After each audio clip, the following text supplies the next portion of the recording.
研究员刚刚提这个台湾海峡，台湾海峡那个风浪，所以为什么当时台湾的先民200-300年前要横渡黑水沟过来，那是很有勇气的。我怎么知道？我当环保署长的时候，我们要做那个污水的排放管，要在这个台湾海峡到里面6.6公里，在外海去这个排放废水，比如说台北市的污水收集，经过迪化污水厂处理以后，而且呢6.6公里在海里面排放去稀释，要排放管啊，海底的管啊。哎呀，我才知道这麻烦了。夏天不能施工，为什么？台风，有台风，所以你不能施工。冬天不能施工，因为有东北季风，所以一年只有那么短短的一点点时间能够施工啊。所以台湾的海峡的海象其实很不好的所以施工的时间是非常短的。同样的，刚刚讲的也是这个道理了，好吧？日本高市早苗重申，因为议员一直会问嘛，到底什么叫做危机存亡事态？他原来说，如果老共出兵，就是对日本人造成危机存亡事态，就对日本来是存亡生死大事所以日本要出动自卫军。那到底什么叫做危机存亡事态？适不适合用于台湾？他说要依个别具体情况判断，不告诉你啦，到时候再说我现在干嘛告诉你呢？所以保持一个战略模糊啊。那另外呢，这个中国跟日本在安理会上互杠，闹到联合国去了。大陆的官员说高市是右翼代表，他本来就是啊，我们都是他是啊。日本现在右翼也是抬头了，他本来就是啊，尤其他那个联合那个政党那个更是啊，维新会更是嘛原来的还不是啊。那国防部说，如果老共突然来打台湾，因为你不知道对吧？他可能演习突然一变就变成打了。俄罗斯那时候也是演习啊，演习突然就打乌克兰了那怎么办呢？等中央下命令来不及了，甚至衡山指挥所、什么国防部总统都已经被占了，怎么办呢？各部队去中心化，不要看老板了，你们自己干吧，不要命令就作战了。有好有坏了，好真的很有弹性，坏是说会不会各自为战了？本来不应该打的突然打了然后呢，你记得吗？以前什么卢沟桥事变不是什么，他就是那2个卫兵开了个枪就勾，1战2战其实也都是这样子好，那么所以呢，到底什么叫去中心化？该怎样？国台办说了，你们要去中心化作战是以武谋独老美有以美谋独，以日谋独，现在以武器要以武力来谋独那到底是不是分散作战？顾立雄是说，因为共军可能突袭，所以我们用去中心化的指挥来管辖那另外呢，这个因为现在还有1.25兆的国防特别预算还没有付尾顾立雄说，你们这样在野党，美国对台湾的信心恐怕会动摇。美国根本是美国觉得说你们都不想保卫你自己，干嘛要我保卫你那国防部第一次公布福建号的空拍照，顾立雄说他又回去这个长兴岛又回到这个长兴岛，上海的长兴岛，说进行缺失改进因为他们一直在外面移，但有什么缺点回去要改进那另外呢，这个张静是说呢，这个福建号经过台海，但是舰载机没有满编，只是并没有把飞机放满所以说它有威胁过早了，也就是它可能现在还在测试了等等了那另外呢，海舰就是海剑零飞弹通过战斗的这个测验了通过我们的这个就是战争的测验了。顾立雄对说，海军要它的需要量产，要部署适当的适量部署适当的载台我们看一下。H-1攻击直升机火力打击压制，火箭弹精准命中目标。这是陆战99旅在屏东实弹测考。M6栋 A3战车依直管计划向敌营发起攻击，但国防部给立院的报告书指出，假设敌军猝然发起攻击，各部队可不待命令分散管制，去中心化作战。但部队面临什么样的状况，可被授权开火发动第1击？在没有获得上级确认敌情成立的命令之前，基层是否被授权启动武力行动？遭受到真实的攻击，那个攻击状态已经形成了。所以我们当然要设想最坏的状况，有可能我们的中心的指挥的体系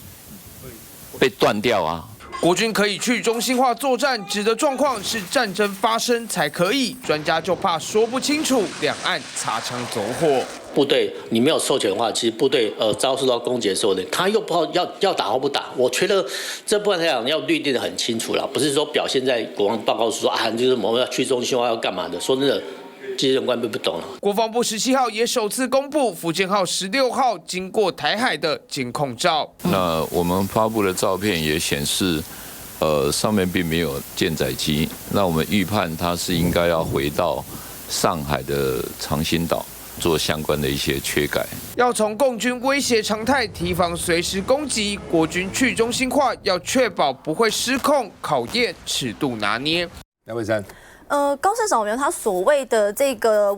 存亡危急事态啦，就我个人的看法应该是这样：一旦台海如果沦陷的话，其实对于日本或是韩国来说都是一个非常大的冲击，因为基本上就被孤立起来。那这个孤立的很大的一个部分，其实是说，因为毕竟都是海岛国家，或者说它需要这个外来资源的这样的一个国家，那基本上你台海如果被封锁，或者说台海变成中国的内海，那他们的很多的物资的运送可能就会出现问题。当然，大家最重要的就是石油，第二是一般的物资。那这些其实对于这个未来他们在这个国防安全上面也会有很大的冲突，所以日本对他们来说，如果台湾如果消失会沦陷变成中国的一部分的话，那对他来说这个冲击是非常大，对他的国家安全有很立即的这个危险，所以他们才会重申说，在这个状况之下，我能不能解开之前的封印？也就是说，在2次世界大战之后，他们只有自卫队但没有军队的这样的一个状况。那所以反过来说，那台湾当然我们没有人想要战争，所以要面临这个不战争的前提，当然就是我们把自己做好，我们把自己的防卫做好，把这个成本升高，让对方不敢来进犯。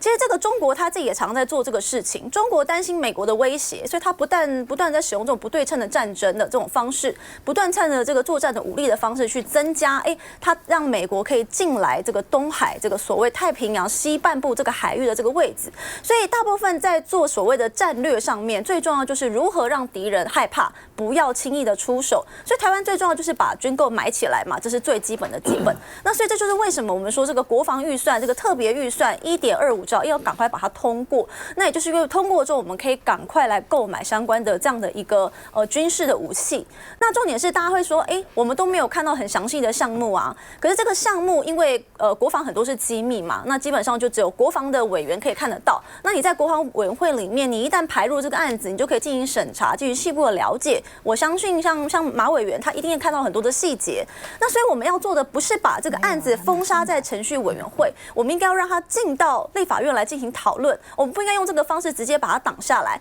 像当年这个国民党也曾经在立法院挡下60几次的这样的一个军购案，那我们都觉得这样子其实是大大的降低台湾的防卫能力。而且今天已经12月下旬了，那原则上明年度也会有新的国防预算，这是所谓的一般平常承平实习的预算。那还有600亿，如果在这个时间点没有办法确认，然后让它可以动用的话，那对于我们明年的国防来说，也会是一个非常大的冲击。所以这个还是要拜托这个各位立法委员，该帮忙的还是要帮忙。我想国家只有一个啦，大家可以好好的讨论，好好的来监督。马委员是国防委会委员，你有看到细节吗？没有。那将来会不会送来？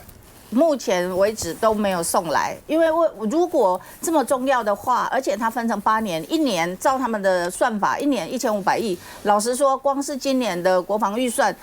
都没有特别预算的部分，它已经增加了3000多亿啊！如果再再算那个1000，现在9000，对，这马政府是3000，对，马政府是3000多亿嘛，然后到蔡政府最后1年已经到6400亿，那明年送的预算是9500亿，这个如果再加刚通过的那个1000，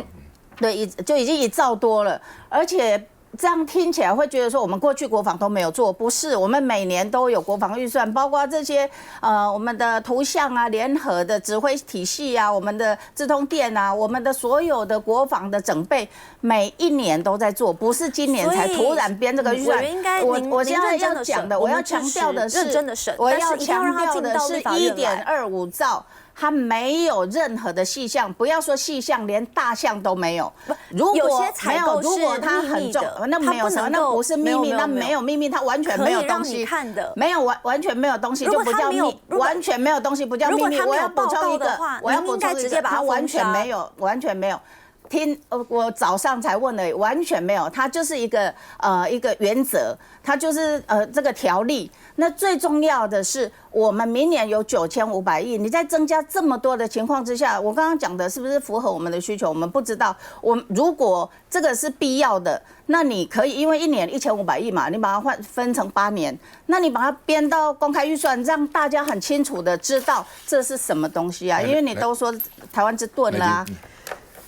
我们从高市早苗这个看起来哈，他是在参院回答的时候呢，提到就是说要符合其他的国家，要符合日本的规定的存亡危机事态哈。但除了美国以外，其他的国家很难哈，因为美国跟日本有同盟关系，所以当美国呢美日安保他们有同盟关系，所以当美国受到了这样威胁的时候，日本才会有这个存亡危机事态，他才有要出动自卫队的条件。那所以至于台湾有事，他说要视这个情况决定，他是退回去了过去一贯的哈日本首相的一个说法。就原来说一定就是日本要介入，现在表示还要看状况。但是我相信老公会满意吗？不会满意的哈，不会满意的。那现在呢，对于高市来讲，最大的问题啊，是在于川普呢不理他，哈。这个高市呢，不是跟他讲说随时你打电话给我吗？所以啊，可是呢，高市不是公开讲了吗？我要赶快见川普哈，不管是到华盛顿，或者是他到出访到任何一个地方，到大陆之前，明年4月之前。对，而且因为中日之间的紧张的关系拉高的太高了嘛，哈，而且又发生了之前的时候，不是说大陆的歼15用雷达照射日本的，今天又说日本的战机吗？对不对？今天有第2期，那他就说我要赶快见这个川普，我到这个华盛顿去，或者是说川普外访的时候去见他都可以。川普没有回应，哈。然后呢，更寂寞的呢是日本的防卫大臣小泉跟美国的国防部长 Hexas 好在通话的时候呢，日本方面是强调了说对于中日的战机之间的雷达照射的问题呢，表示了关切。可是美国国防部的新闻稿没有提到这一点，而这个 Hexas 呢，还是重申在有关于你们的经费要分摊呐，你们要负担起你们防卫的责任呐。美国现在光想钱了。对，所以呢，而且呢，在这个白宫发布的这个 NSS 这样的这份报告里面，你看得很清楚嘛，川普没有意思要跟中国大陆呢，在有关于军事上面对抗，他要的就是做生意赚钱，好，然后呢，他要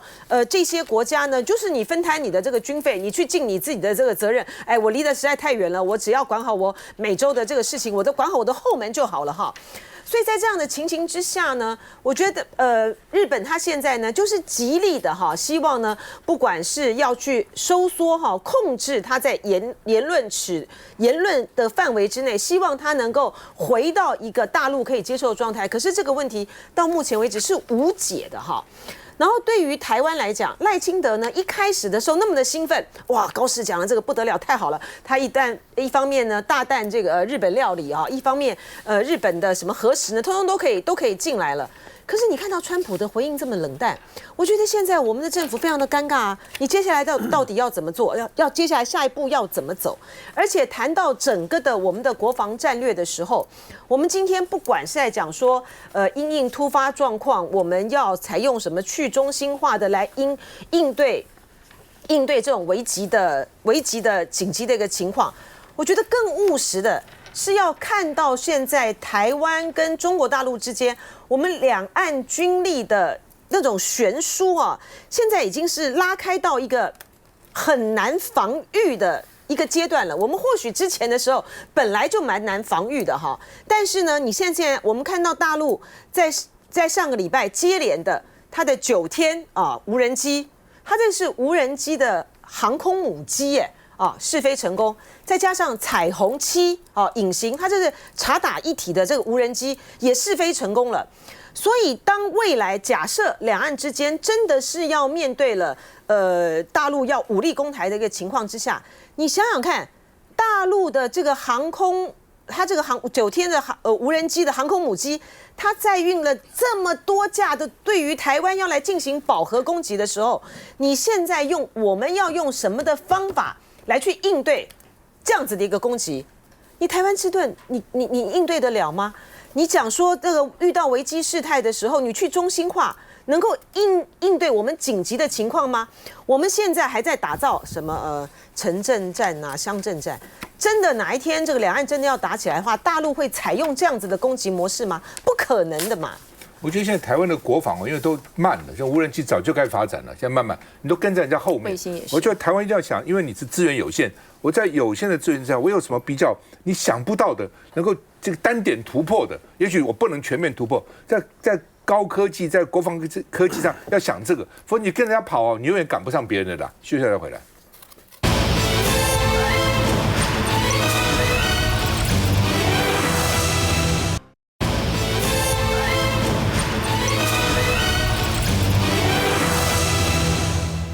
卓荣泰行政院长不附属财政收支划分法修正案哈。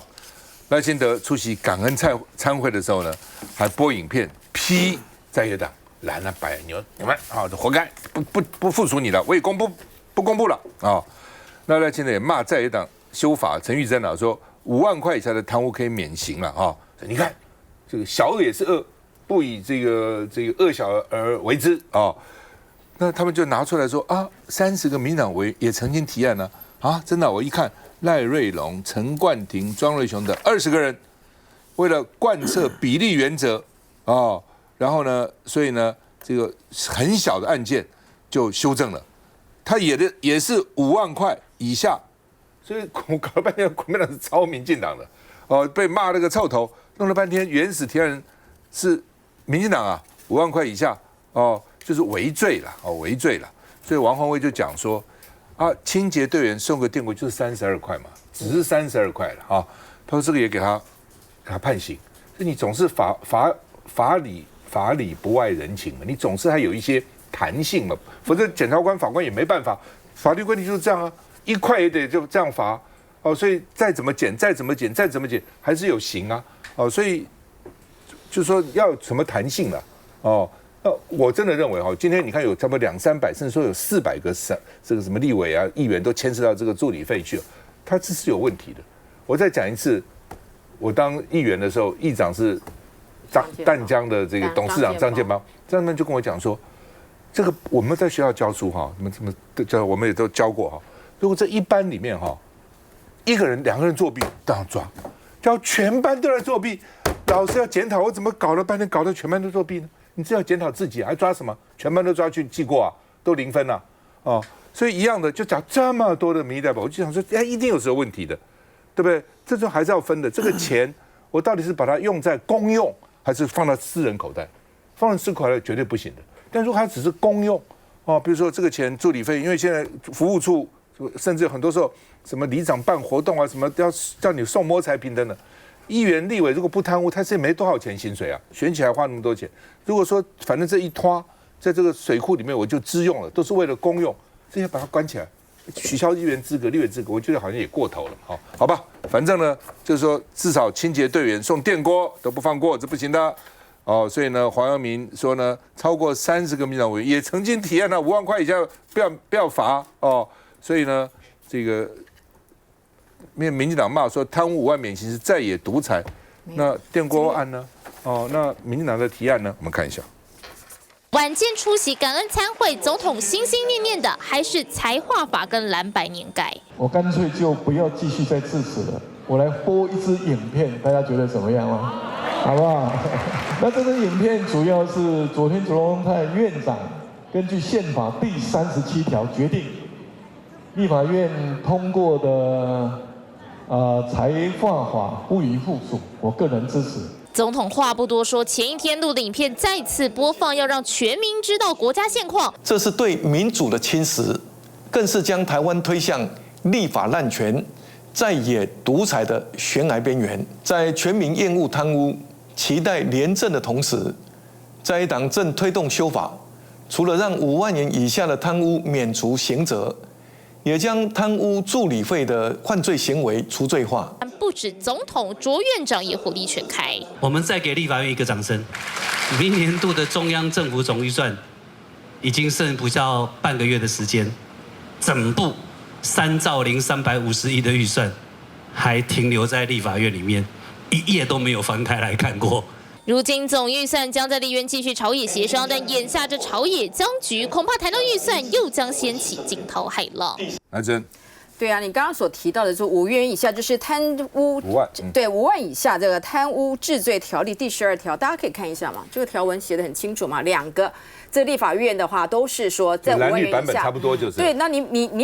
要是一看的话，以为都是同样不同的人，同一个党所提出来，你把它翻过来，就是你刚刚所提到的，一个是蓝的，一个是绿的。那这个赖清德为什么只讲说是蓝营的在5万以下面，你们的绿营也是啊，这条文就是在这个地方啊，所以你看他完全是不管，只要是蓝营所提出的部分，即使绿营有，他完全是双重的一个标准。而且呢，我真的必须要去说，这是宪政搞成这个样子。他说在野独裁，请问在野除了一张嘴巴之外，我们怎么独裁？行政权所有的，包括军警，还有我们的文官制度，所有的薪资全部掌在行政权手上。立法院哪有办法？立法院是一个合议制，我们没有所谓的在野独裁这样子的一个问题。而且最重要的是，它目前所造成的一堆宪法上面的一些的混乱，每次都说我们违法乱政，所以说还要罢免我们。可是你现在所做的每一件事情，3读通过之后，你可以总统签署之后，行政院照理就需要去执行。行政院提出复议案，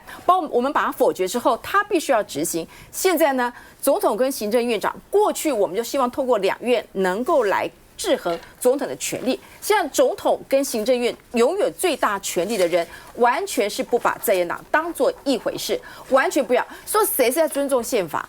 所以我一直真的认为赖清德总统他在选举的时候不断说他是一部灾难，他现在还是认为他是一部灾难。所以呢，符合他需求的，他就说我们要尊重宪法；不符合他需求的，他就告诉你这部宪法我们可以摆在那边都不要管，我们就做我们自己的。而且我真的必须要说，财划法有那么困难来做解决吗？真的超过了这个所谓公债法的上限吗？他自己在复议案里面就特别提到的，你在很多总预算的部分里面可以透过一些删减，剩余的钱其实可以挪到这一个财划法部分里面，你还是没有超过这个所谓公债法的一个上限，这都是你所讲的，而且有太多部分可以解决的，你都不会去做。就一如我们过去所提到的，你什么事都不做，先把大罢免搞定了。那大罢免完全失败之后呢，你对于我们所提出来的，目前朝野来说，我们只针对一个事情，3读通过的依法，你就是要执行。如果3读通过你都不执行，你用了很多方法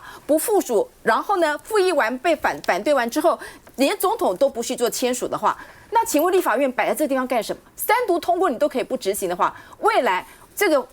个立法院还有我们所谓的这些行政院、这些考试院，这些到底要怎么样来做？我说实在的，如果没有人能够站出来去做一个最大的沟通，总统如果不站出来，然后找到一个最合适的方法，这场乱局大家都各自认为自己在法的层面上面去不断的去捍卫的话，永远没有个明日一天。来，台大这个政治研究所的高材生香龙，我是政研所高材生不敢当。好，不过在修宪了冻结国民大会之后，台湾的主权就表现在立法院里面。因此，你对于立法院的立法权，基于立法院的运作规则所通过的法律、人事、预算的不执行，那是挑战主权的行为。总统挑战主权的时候，就是叛乱，跟尹锡悦是一样的货。尹锡悦在干的事情就是否定宪法，总统是按着宪法宣誓就职的。那个宪法里面呢，有些条文是非常死的。就是当立法院通过的时候，你还没有不公布的权利。但是今天呢，我特别就这个问题，我很怕我有一些政治的偏见，所以我就去问了各大的这些 AI， 而且呢，而且我还尽量避各大学者，没有不用问学者，尤其我为了避免一些政治偏见，大陆的 AI 我都不问，我就是呢专门呢问了ChatGPT 跟了 Gemini。你问他们都会说赖清德有高度违宪疑虑，他不会说100%，高度违宪疑虑。那今天连 AI 都这样子说你的时候，那你赖清德真的要认赖清德现在在做的事情呢是叛变。好，那再来呢就是行政院长，我说实在的，卓荣泰你作为行政院长是个啥玩意儿，你连民意都没有呢。行在当下的台湾的行政连民意基础都没有。你就是总统的工具而已，因此今天呢，当你毫无民意的基础，然后呢去对抗呢有100%的民意的立法院的时候，请问你的政治基础在哪里？你的正当性在哪里？今天行政院长如果不附属，不是站出来很大声，那你就倒戈啊！不，当你不附属，照法国今天马克龙所面对的朝小野大。当你的行政院长的挚爱难行的时候，行政长就这里滚，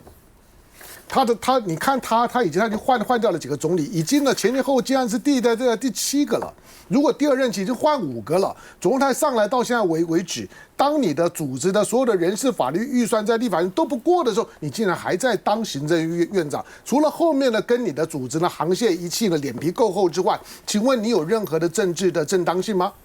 不附属的时候呢，你就该请辞；如果不公布的时候呢，那你基本上面呢就是呢叛乱。这种呢违宪的作为的时候呢，其实在野党就应该呢发动弹劾罢免。好，今天呢，因为呢大家都知道了，就是你现在直接呢面对的呢是2026年的选举。2026年的选举，虽然呢因为呢蓝白一定要经过个地方选举的考验，所以对绿营来讲觉得有机可乘，只要我挑拨蓝白。绿营的选举的策略没有什么太复杂，就是我看看怎么样挑拨呢蓝白，只要蓝白呢挑拨分裂了，那呢我就有赢的机会，无非就是这样。因此呢，我们真正要面对到的战争呢，跟清廉的问题，好像呢大家呢都不在乎。2026年台湾呢在选举的时候呢，只要认真想3件事：第一个，你要不要反赖；第二个，你要不要反战；第三个，你要不要反贪？反赖、反贪、反战，我认为就是呢台湾老百姓呢面对2026选举的时候，你3个要认真思考的问题。这3个反如果都达成，台湾就有救。休息一下就回来。